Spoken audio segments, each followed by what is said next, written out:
Alaska میں بہت سردی ہے۔ گزشتہ 8 سال سے میں یہاں مقیم ہوں، لیکن آج بہت خوش ہوں کیونکہ اتنے عرصے میں پہلی بار مجھے اپنے ملک پاکستان واپس جانا ہے۔ ہم تارکین وطن کے ساتھ ایک بڑا مسئلہ یہ ہوتا ہے کہ اپنے ملک میں رہتے ہوئے ہمارے ٹیلنٹ کی کوئی قدر نہیں کرتا، اور بیرونی ملک اپنے پیاروں کی زندگی سنوارنے کے چکر میں ہم کب تنہائی اور جدائی کے چکر میں پھنس کر رہ جاتے ہیں، یہ پتہ بھی نہیں چلتا۔ میں اپنا نام تو بتانا بھول ہی گیا۔ میرا نام حسن ہے اور میں اپنی شادی کے چند دن بعد ہی نئی نویلی دلہن کو الوداع کہہ کر آ گیا تھا، اور لگتا تھا کہ میرا دل وہیں کہیں رہ گیا تھا۔ جدائی کے وقت اس کی آنکھوں میں نمی تھی۔ مجھے ایسا لگ رہا تھا کہ شاید وہ مجھ سے بہت سی باتیں کرنا چاہتی تھی، لیکن جوائنٹ فیملی سسٹم کی وجہ سے اپنے لب سیے ہوئے تھی۔ سچ پوچھیں تو میں پاکستان سے جانا ہی نہیں چاہتا تھا، اور خاص طور پر شادی کے بعد تو بالکل نہیں۔ لیکن ایک طرف میری 2 کنواری بہنیں تھیں تو دوسری طرف چھوٹے بھائی کی پڑھائی جاری تھی۔ والد ریٹائر ہو چکے تھے اور بیمار بھی رہتے تھے۔ والدہ ان کی ہی دیکھ بھال میں لگی رہتی تھی۔ اس گھر کو پیسے کی ضرورت تھی، یہ مجھے بار بار یاد کروایا جاتا تھا کہ تمہیں اعلیٰ تعلیم دلوائی ہے اس لیے کہ تم باقیوں کا سہارا بنو۔ ایئرپورٹ پر میرے چھوٹے بھائی نے خوشی خوشی مجھے ریسیو کیا، لیکن سب کچھ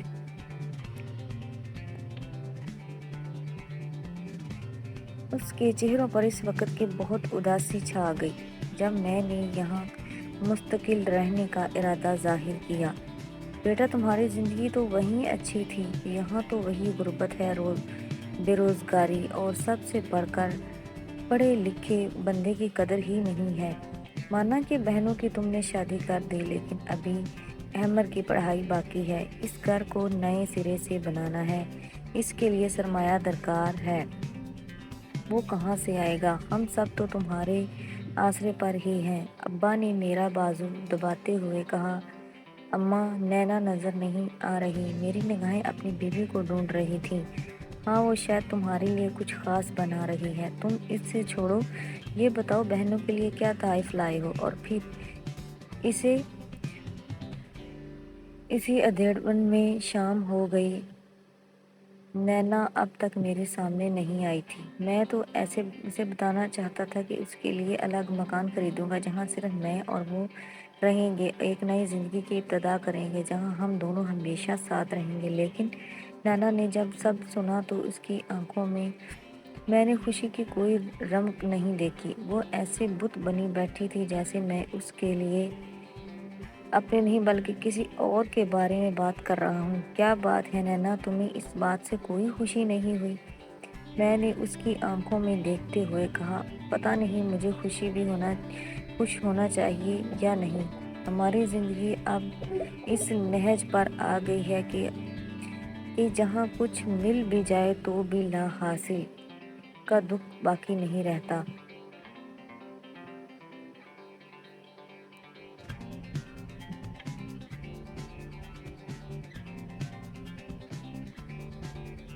اس لا حاصل کا دکھ کہ جب میں آپ سے بات کرنا چاہتی، آپ کی ماں میری نگرانی کرنے لگی، آپ کو ہر طرح کی فرمائشیں نوٹ کروائی جاتی، کبھی نندوں کی باتیں سنتی تو سب کی خدمتیں کرتی۔ میری جوانی تو گزر گئی۔ 8 سال آپ کے بنا یوں گزار دیے جیسے میں خدا نخواستہ سوہاگن نہیں ہوں۔ کوئی اولاد، کوئی آس نہیں تھی میرے پاس، صرف اور صرف تنہائی میرا مقدر بنا دی گئی تھی۔ اب میں الگ گھر لے کر بھی کیا کروں، آپ کا ساتھ پا کر بھی کیا کروں؟ لیکن نینا، تم سوچو، میں نے بھی تو تنہائی برداشت کی، تم سب گھر والوں کے لیے، ہمارے گھر کے لیے، سب آزمائشوں کے لیے۔ میں بھی تو پردیس کی سختیاں جھیلتا رہا، میں نے بھی اپنی صفائی پیش کرنا چاہی۔ حسن، میں یہ نہیں کہتی کہ اکیلا سب میں نے برداشت کیا، لیکن کم از کم آپ کچھ پیسے جمع کر کے مجھے وزٹ ویزا پر تو بلا سکتے تھے۔ آپ کی ماں بہنوں کی طرح میں نے گفٹ کی فرمائش تو نہیں کی تھی۔ آپ مجھے میرا حق تو دیتے نا۔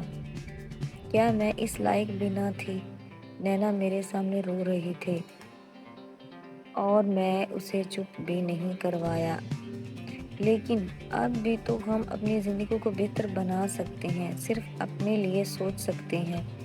میرے لہجے میں التجا تھی، شاید ہم ایسا کر سکیں، لیکن آپ سے نئی نویلی سوگند جیسی کوئی توقعات وابستہ مت کیجیے گا۔ میں کوشش کروں گی کہ آپ کو کوئی تکلیف نہ پہنچے، لیکن خدمت کو محبت میں ڈالنے کے لیے مجھے بھی مجبور نہ کیجیے گا۔